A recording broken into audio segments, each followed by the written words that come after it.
Are you ready for the ultimate driving adventure? A Brisbane to Cairns road trip offers so much, from almost 2,000 kilometres of stunning beaches to jaw-dropping waterfalls, tourist hotspots, island destinations and amazing wildlife. It's a long one, but it's also one of the best Australian road trips, at least one of my favourites.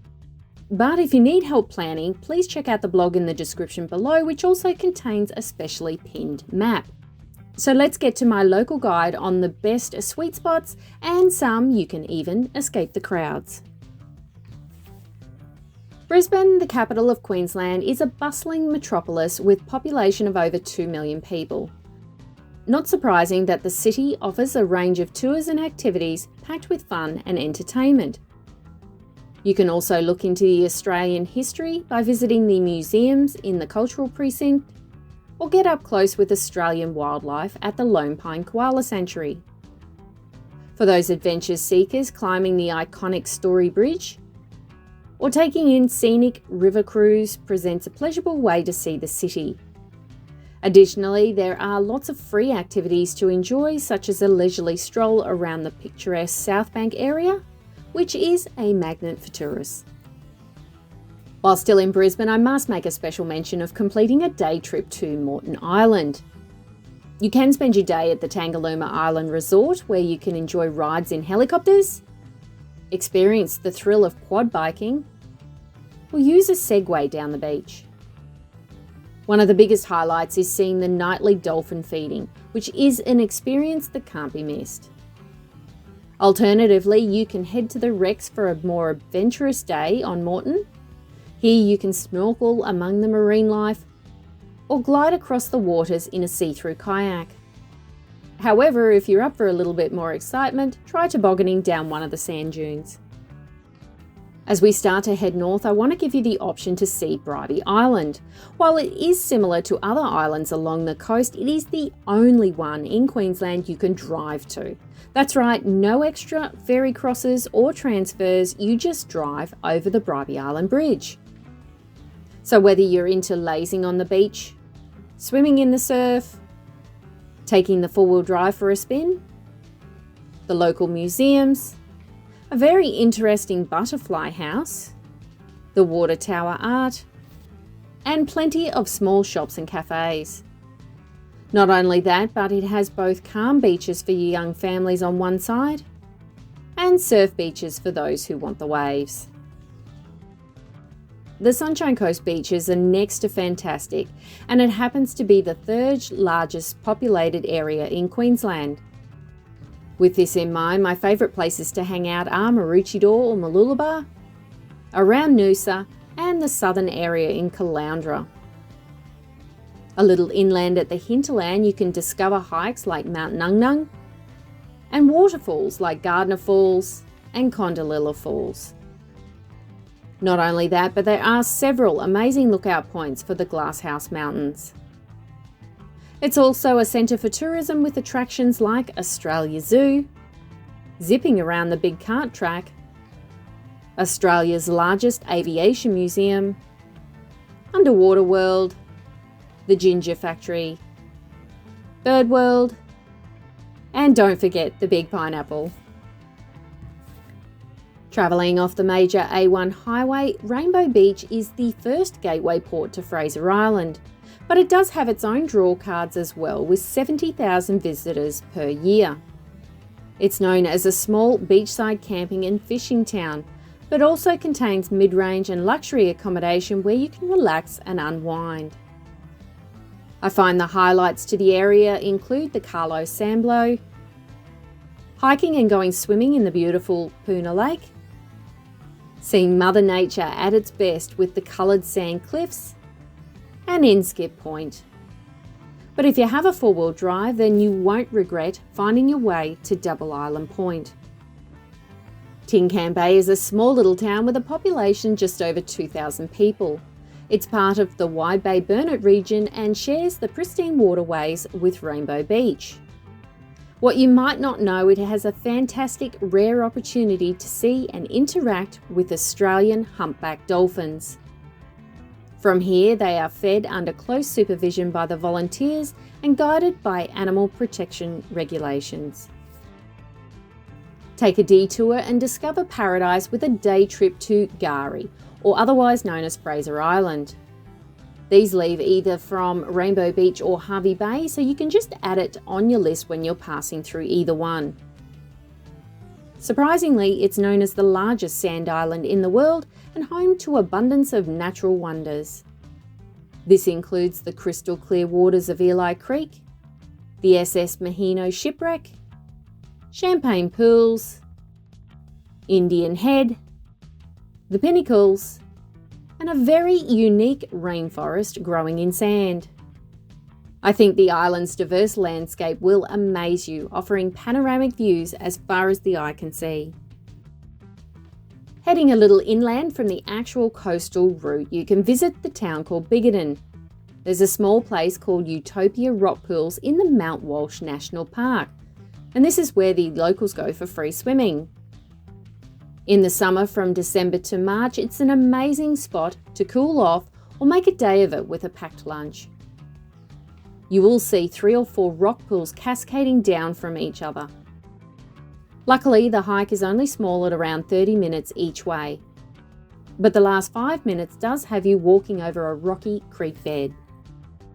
Hervey Bay is a quiet little seaside city in southern Queensland and is popular for all kinds of day trips. This includes the humpback whale watching boats running during migration season between July to November. It has a population of over 50,000 people and offering calm swimming and other water activities like fishing, paddleboarding, or you can just try a sunset sailing cruise and kayaking. There's also a Reef World aquarium to learn about the underwater life. Grab your board shorts and sunscreens, it's time to hit one of my favourite Queensland beaches at Woodgate. With a modest population of just over 1,000 people, it features the most picturesque beaches and camping lifestyle, making it a hotspot for locals road tripping the Brisbane to Cairns route. Imagine kicking your feet up on the beach with a refreshing drink or enjoying the stunning surroundings. The crystal clear waters are perfect for swimming and there's room on the sand for hundreds of tourists. Plus, with its close proximity to Bundaberg, you can easily stay in town and take day trips to soak up the sun. Elliot Heads Beach is about 30 minutes away from Bundaberg and another small beachside town. Not only is there a brilliant looking beach, but it also features various natural lagoon pools or rock pools for a low-key and refreshing swim. The best part about Elliot Heads Beach is its approachable atmosphere. Whether you're just there to lounge and relax, walk along the sandy shores, or explore the nearby areas, I find it's one of my favourite spots. With over 90,000 people living in Bundaberg, you will sure to find activities and tours that your travelling companions will like. It's best known for producing the world-famous Bundaberg rum, but also for Bundaberg brewed drinks or the ginger beer. Plus a major sugarcane growing area. The Hinkler Museum also resides here, along with being able to see turtles laying eggs and the little hatchlings running down the beach in the summer season. A favourite with families, the beaches offer calm waters and nice clean walking. Mind you, you can stay in Bundaberg for a little while and use it as gateway city to other places like Lady Musgrave Island or Lady Elliot. This brings me to my next island, Lady Musgrave, for those seeking an otherworldly underwater experience, with 3,000 acres of living reef straight out of a travel guide. The turquoise waters of the southern Great Barrier Reef offer a picture-perfect backdrop, and the best news is you can access it with day trip tours from Bundaberg or Agnes Water. But the real magic happens below the water. Swim with the turtles as you explore the effervescent coral reefs. Witness the majestic giant marine life including wrasse, potato cod, sharks and clams. Now, boarding a flight is the only way to get to Lady Elliot Island, but the good news is you can board it in either Gold Coast, Brisbane, Hervey Bay, or with my preference for a 20-minute flight from Bundaberg. It's a small plane with limited luggage allowed, but the eco resort is set up with facilities which makes it an easy option to visit for the day. It's primarily based around water activities like snorkeling or diving, so if the Southern Great Barrier Reef is what you're planning to see, especially the manta rays in winter or turtles in the summer, then you can see them here. Although there are land activities to keep you entertained as well, and learning about the history of the guano harvesting, which is actually bat poo, and seeing thousands of resident birds everywhere you turn. As you start heading into central Queensland, you can visit yet another beachside town like Agnes Water and 1770. The holiday homes and beachside accommodations draw the younger backpacker crowd for surfing, or families to its low-key shores on the 1770 side. Otherwise, there's camping, fishing, and spots for swimming with the kids. Day trip tours and activities are on offer with convenient scooter hires, riding the unusual lark vehicle around the sandbars, of course the day trip to Lady Musgrave mentioned before, or walking the paper bark trail. But ultimately, don't forget to try a bit of freshly cooked seafood while you're watching the sunset at the marina. Located in central Queensland, we have the city of Rockhampton. It's 40 kilometres upstream from the mouth of the Fitzroy River and located right on the Tropic of Capricorn. Much of the surrounding land was suitable for beef cattle grazing and therefore becoming the beef capital of Australia. What I'm highlighting today is exploring Mount Archer, where you'll be greeted with small walks featuring the local wildlife as well as the Skywalk Boardwalk lookout point over the city. Obviously, this is a brilliant spot for sunsets facing in the distance, so if you're lucky enough to be around at that time. The small town of Yeppoon is worth checking out and requires a quick detour off the main route from Rockhampton. Chill out at the many cafes and restaurants and remember to try some of the freshly cooked seafood. It's a great base for beachside fun, but also contains an infinity lagoon swimming area, the Kraken Zero Depth water feature, interesting street art all over town, an Anzac Memorial Walk, the singing ship that whistles in the wind, and a massive collection of shells from the area. Not only that, but easy access for Byfield National Park, which is where you'll find some lovely swimming holes like Stony Creek, and plenty of four-wheel driving spots with isolated white sandy beaches. Yeppoon is also your gateway to Great Keppel Island, and I find it one of the more budget-friendly islands to visit along the Brisbane to Cairns route. It's another beachside locality which you can check out for the day. This includes snorkeling from the beach, swimming, hiking through the bushland, or checking out some of its other amazing beaches. Apart from that, you can hang out in the bar area of the resort for cocktails and lunch. But if you're staying overnight, then the sunsets from this spot are amazing. If you're into geology and rock formations and exploring caves, then you might want to check out this stop just north of Rockhampton. We completed 2 tours at the Capricorn Caves on our way further north. The most popular tour would have to be the 45-minute Cathedral Caves tour, where bands and singers will use these rocks as an amphitheatre, which has an echoing, hypnotic sound. This is also where they hold functions like weddings. The Explorer Tour goes for 1.5 hours, which goes a bit off track, and will have you wearing a sexy helmet. You can visit spots like the Deep Vault Cave and the Flower Pot, and learn much more about the geological formations.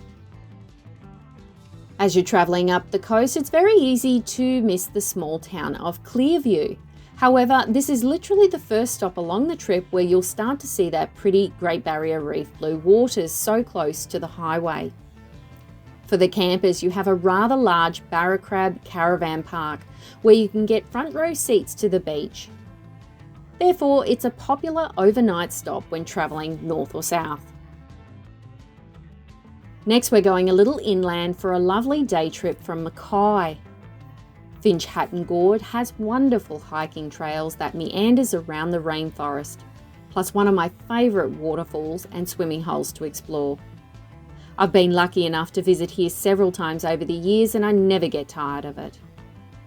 The complete whole hiking trail will be about 5 kilometres all up.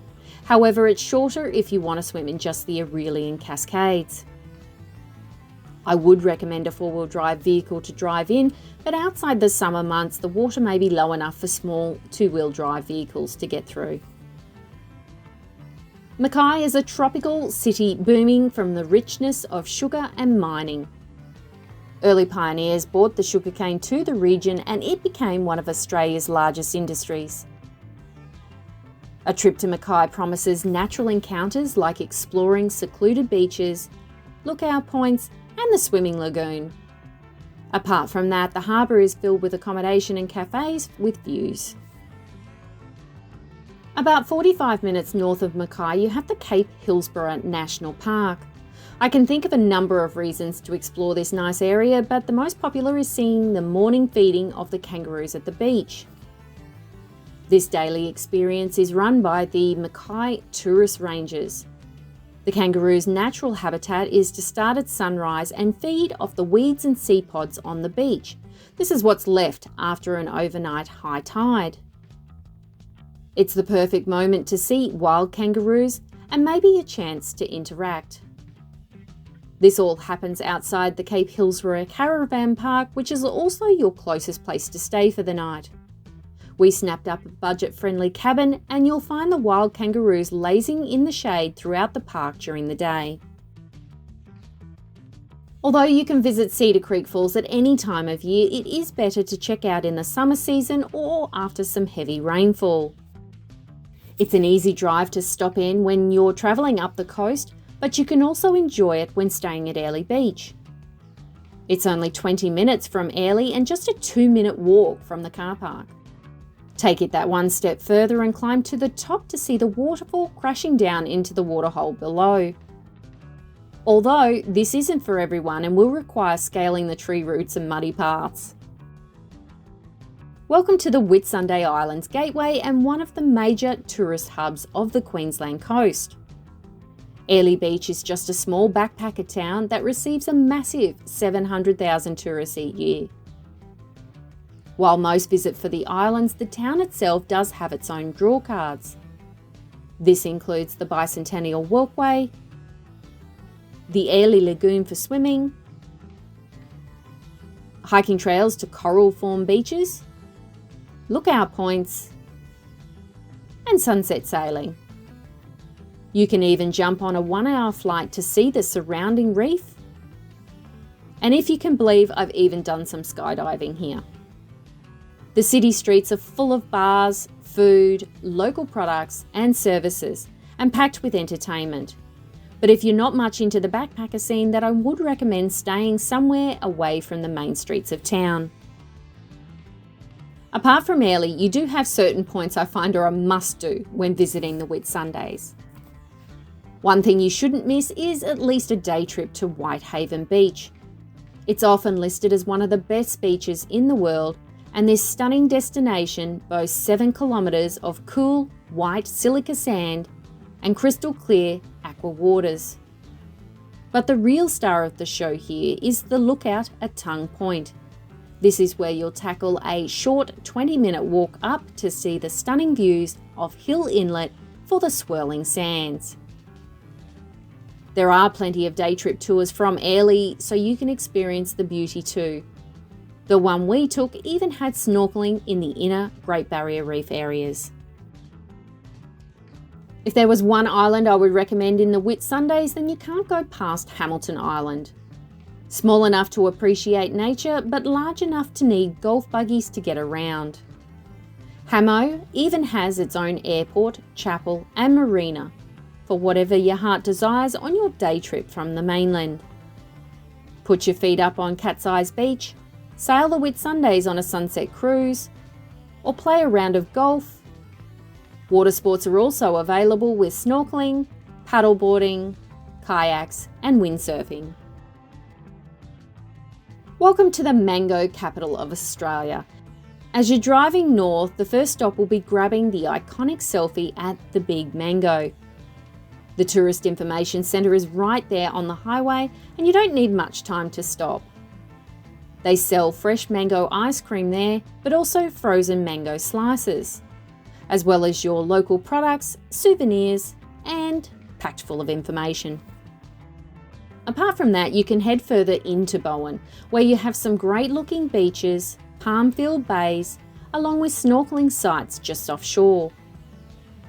Not to forget the lookout points, or if it's low tide, you can even take a hike across the low tide sands to the lighthouse. You're still in the Whitsunday area here, but you'll find the accommodation or camping sites are a little bit more reasonably priced. The small town of Ayr might not be your first choice on your list. I can tell you it certainly wasn't on mine, but I was pleasantly surprised. There are things to see like the Burdekin River and the bridge. You can also visit Plantation Park for a picnic, go bird watching in the wetlands, and check out a drive-in movie at Stardust. One of the more popular things to do in Ayr would be to dive the SS Yongolla wreck, which has been underwater since the early 1900s. You will be surprised how well she's still intact and the amount of growth and fish life to see. With a population of almost 2,000 people, Townsville is the largest city in North Queensland. From scenic lookouts like Castle Hill to cultural landmarks like the Army Museum. Nature enthusiasts will love exploring the Botanic Gardens, while families will enjoy the Riverway Lagoon, swimming and the Billabong Sanctuary. If anything, it can be your gateway to other fantastic islands. This brings me to Magnetic Island, which is doable on a day trip, or at least that's how we visited. But there's so much to see there that it's not uncommon to stay there for an entire week. There are ferries leaving around every hour from Townsville. You can choose to take your own vehicle for an extra charge or hire one when you get there. There are plenty of beaches to explore like Alma Bay, Arthur's Bay and Radical Bay. The Forts Walk was enjoyable and helped me learn more about the World War efforts. But I think the star of the show would be finding wild koalas in the trees and checking out the allied rock wallabies around Jeffreys Bay. I loved the natural beauty and variety of activities that were available here. The small town of Cardwell could be a nice pit stop on the highway between Brisbane and Cairns, or use it for a cheap overnight accommodation. The beaches are picturesque, but we're starting to get into North Queensland territory here and there's always a risk of crocodiles. If anything, if you're a lover of seafood, you should head to the Seaview Deli Cafe and try one of their crab sandwiches. Apart from that, I would recommend checking out the Cardwell Spa Pools. It's only 10 minutes from the highway and has the most amazing pretty blue water. Interesting that this blue water is a mix between photoplankton, bicarbonates mixing with clay, and a refraction of light. In any case, they are called the spa pools when the running water cascades over the rocks. While we didn't see this, the water was still the blue colour we were expecting. We didn't swim in the stagnant water, but it would be safer to do so after some rainfall. Although too much rainfall and the colour will wash out, so hopefully you can time it in a happy medium. Nestled between the wet tropics rainforest and the Great Barrier Reef lies the Cassowary Coast. At the heart lies Mission Beach, which has retained a dreamy, laid-back vibe unique to the area, and made famous for its leaning palm trees, or at least the beaches lining with them. Visitors can enjoy the warm hospitality of the friendly locals who far outnumber the tourists. In fact, Mission Beach is the birthplace of the Great Barrier Reef Marine Park Authority, which is an organisation dedicated to preserving and protecting the ecosystem. And with it being less than 40 kilometres offshore, it's the closest access point for exploring the coral waters. If you're passing through the small town of Tully, then you must find time ticking off another one of those big things in Australia. As it holds the title of being one of the wettest towns, they erected a towering golden gumboot to mark its claim to fame. Standing an extraordinary 7.9 metres tall, this golden gumboot, adorned with a cute little frog, perfectly symbolises Tully's unique identity. And you can walk up the top for a fantastic view and have your picture taken. Ponytail Falls were a huge shock to me and well worth the visit for colour and serenity. They are part of the Tully Gorge and accessed from the east side. The way to Ponytail Falls is not signposted, but shortly after the camping area you're going to look out for the number 11 painted on the road. Parking is right there and it's only a short distance to walk down to the gorge and look straight out at the single drop falls ahead of you. Just know due to the rapids it's not advisable for swimming, but if you're keen they do hold whitewater rafting in some of the gorge areas. I was very impressed with my visit here to the Alligator Nest swimming hole, although I need to return in summer when it's a little bit warmer. We were the only ones here at this time, but I expected that it would be a very busy swimming hole during the holidays. There was a nice easy staircase entrance, shallow and deeper waters to choose from, and the creek was crystal clear. Perfect spot to relax with your book or laze around on a donut floaty. Back in the park you had bathrooms, picnic tables and plenty of grassed areas to sit down.